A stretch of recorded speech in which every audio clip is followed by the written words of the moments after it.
సరికొత్త fashion Kisan fashion mall ఇప్పుడు మన ఈసీఐఎల్.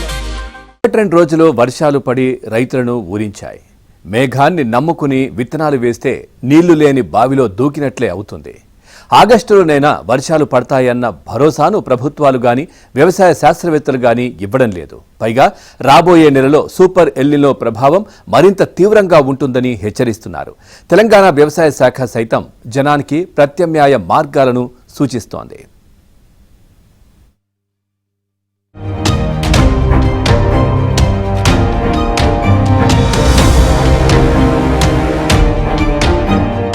ఈసారి ఎల్నినో 3.5 డిగ్రీల సెల్సియస్.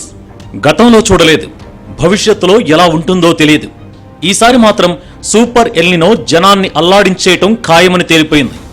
గతంలో లేనంత ఎక్కువ ఉష్ణోగ్రతలు మాత్రం చూడాల్సి రావచ్చు. తీవ్రమైన వడగాల్పులు, అధిక రాత్రి ఉష్ణోగ్రతలు, పంటల దిగుబడులు తగ్గడం వంటివి రొటీన్గా జరిగిపోవచ్చు. వేడి వాతావరణంలో కొత్త రోగాలు రావచ్చు. సడన్ గా సంభవించే అతి భారీ వర్షాలతో జనజీవనం స్తంభించిపోవచ్చు. నీరు, విద్యుత్ డిమాండ్ పెరుగుతుంది. బలహీనమైన రుతుపవనాలు, తగ్గే నీటి నిల్వలతో తెలంగాణలో ఇబ్బందికర పరిస్థితులను ఎదుర్కోవాల్సి రావచ్చు. పైగా ఎల్నినో అత్యంత భారీ వర్షాలను నిలువరించలేదు. ద్వీపకల్పం చుట్టూ సముద్రం వేడిగా మారడంతో తక్కువ వ్యవధిలో అతి భారీ వర్షాలు పడే అవకాశాలు ఉన్నాయి. 2015-16లో గరిష్టంగా 2.75 డిగ్రీల సెల్సియస్ కు చేరింది. అయితే ప్రస్తుత ఎల్నినో 3.5 డిగ్రీల సెల్సియస్ వరకు ఉంటుందని అంచనా వేస్తున్నారు.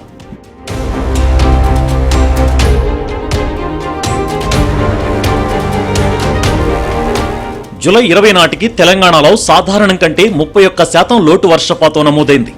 వాతావరణంలో పెరుగుతున్న వేడి వల్ల ఇలాంటి భిన్నమైన పరిస్థితులు ఏర్పడుతున్నాయి. 1 డిగ్రీ మేర వేడి పెరిగితే 7% నీటిని ఆవిరి కాకుండా పట్టేస్తుంది.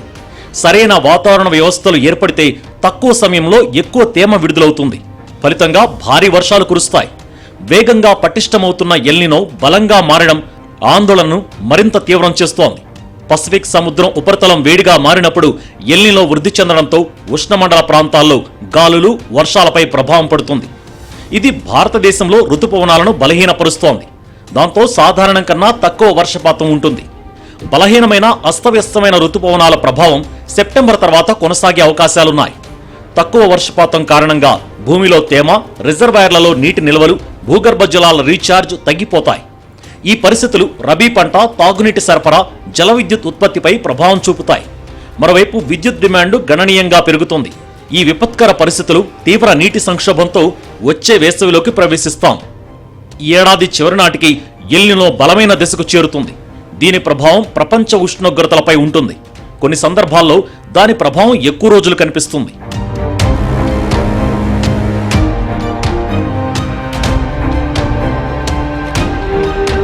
తెలంగాణలో వచ్చే నెలల్లో ఎల్నినో ప్రభావం తీవ్రంగా కొనసాగే అవకాశాలున్నందున రైతులు వరి సాగుపై పునరాలోచించాలని వ్యవసాయ మంత్రి తుమ్మల నాగేశ్వరరావు పునరుద్ఘాటించారు. ఖరీఫ్ సీజన్లో పరిస్థితులపై జిల్లాల వారీగా ఆయన సమీక్షించారు. వచ్చిన సూచనల ఆధారంగా రూపొందించిన నివేదికలపై ఆయన కూలంకషంగా చర్చించారు. నిజానికి అన్ని నివేదికలు ఆందోళనకర అంశాలనే ప్రస్తావిస్తున్నాయి.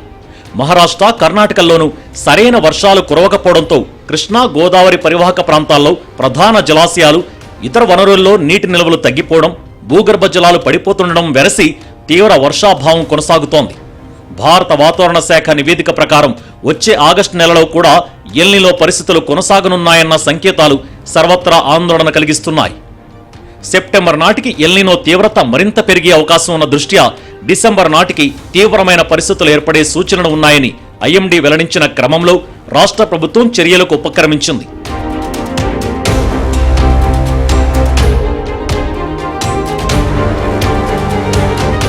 నైరుతి ఋతుపవనాలతో పాటు ద్రోణి ప్రభావంతో ఈ వారం కాస్త వర్షాలు పడ్డాయి. ఆ కాసిని జలాలను చూసి వరి పంట వేయొద్దని తుమ్మల నాగేశ్వరరావు సూచిస్తున్నారు.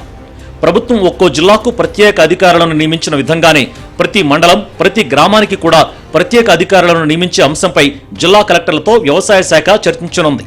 భూగర్భ జలాలు కూడా వేగంగా తగ్గిపోతున్న క్రమంలో బోరుబావుల కింద కూడా వరి సాగు చేయవద్దని రైతులకు అవగాహన కల్పించాలని వ్యవసాయ అనుబంధ శాఖలను ప్రభుత్వం ఆదేశించింది. ప్రత్యామ్నాయ పంటలు, ఉద్యానవన పంటలపై రైతులు దృష్టి పెట్టాలని రాష్ట్ర ప్రభుత్వం సూచిస్తోంది. ముఖ్యంగా హైదరాబాద్ చుట్టుపక్కల జిల్లాలైన రంగారెడ్డి, మేడ్చల్, మహబూబ్ నగర్, యాదాద్రి భువనగిరి, నల్లగొండ జిల్లాల ప్రాంతాల రైతులకు కూరగాయల సాగు చేపట్టేలా అవగాహన కల్పించేందుకు ఉద్యాన శాఖ సిద్ధమవుతోంది. ఈ క్రమంలో వేసిన పంటలను కాపాడుకోవడం కూడా ముఖ్యమే. తక్కువ నీటితో వ్యవసాయం చేయగల పంటల వైపు మాత్రమే దృష్టి సారించాలని మంత్రి తుమ్మల సలహా ఇస్తున్నారు. కెనాల్ ఇరిగేషన్ లో పెద్ద అవకాశాలు తక్కువ. అది ఏ రిజర్వాయర్ కావచ్చు, మీడియం కానీ మైనర్ కానీ ఉంటే జిల్లా ఐడిబి మీటింగ్లు పెట్టుకొని జిల్లా మంత్రులు, శాసనసభ్యులు, పార్లమెంటు సభ్యులు, ప్రజాప్రతినిధులు, కలెక్టర్ గారి ఆధ్వర్యంలో జిల్లా ఐడిబి మీటింగ్లు పెట్టుకొని ఇమీడియట్ గా ఒకవేళ కొంచెం నీళ్లు ఉంటే కూడా ఏ పంటలకు ఇవ్వచ్చు, ఎన్ని ఎకరాలకు ఇవ్వచ్చు అనేది ఇప్పుడే డిసైడ్ చేసి చెప్పాలి.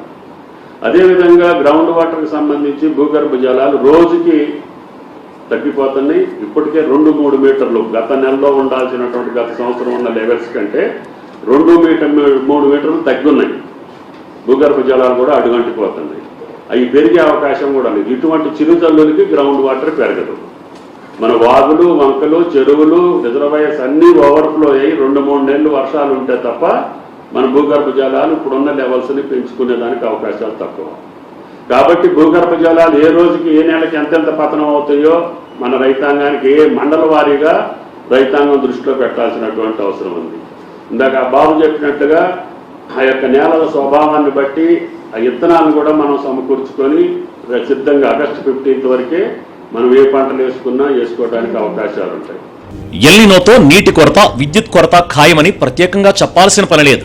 జల విద్యుత్ ఉత్పత్తి తగ్గడం, విద్యుత్ డిమాండ్ పెరగడం, గరిష్ట వినియోగ సమయాల్లో విద్యుత్ కొరత వంటి సవాళ్లు ఎదురవుతాయి. విద్యుత్తును పొదుపుగా వాడుకోవడం, సోలార్ ఎనర్జీని విస్తరించడం, సమగ్ర ఇంధన ప్రణాళికను అమలు చేయడం అవసరమని తెలంగాణ ప్రభుత్వం అంటోంది. ఇందుకు ప్రజల సహకారాన్ని ఆశిస్తోంది. అందరూ కూడా సాధ్యమైనంత మేరకు సోలార్ పవర్ దొరికేటువంటి సమయాల్లో వారికి కావాల్సినటువంటి వాడకాన్ని కూడా ఆ సమయంలో ఎక్కువగా వాడుకుంటే, ఉదాహరణకి అగ్రికల్చర్ అవసరాలు కావచ్చు, లేకపోతే హార్టికల్చర్ అవసరాలు కావచ్చు, లేకపోతే ఇంకో రకమైనటువంటి అవసరాలు కావచ్చు, రాత్రిపూట వాడుకొని ఈ పంటలు పండించుకునేటువంటి రైతాంగ సోదరులు సాధ్యమైనంత మేరకు డే టైంలో సోలార్ పవర్ తక్కువ ధరకు దొరికే టైంలో మనం వాడుకోగలిగితే ఆ ఆర్థిక భారం ప్రజలపైన పడకుండా ఉంటుంది. ప్రజలంటే అందరికి సంబంధించినటువంటి డబ్బులే.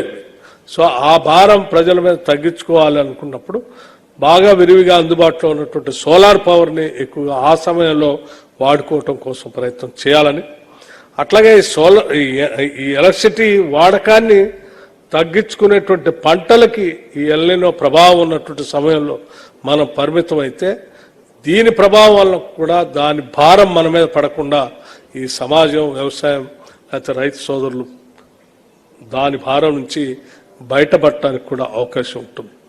సో ఈ అవకాశాలన్నింటినీ కూడా తెలిసినప్పుడు మనం ఇటువంటి అవకాశాలు చేసుకోవడానికి పరిస్థితులు మనం ప్రణాళిక తయారు చేసుకోవాలి.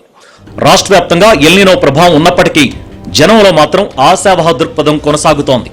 వానలు కురిపించి తమను ఆదుకోవాలంటూ వరుణ దేవుణ్ణి ప్రసన్నం చేసుకునే పనిలో ఉన్నారు. పిల్లలు, పెద్దలు ఆకాశానికేసి చూస్తూ వానపాటలు పాడుతున్నారు.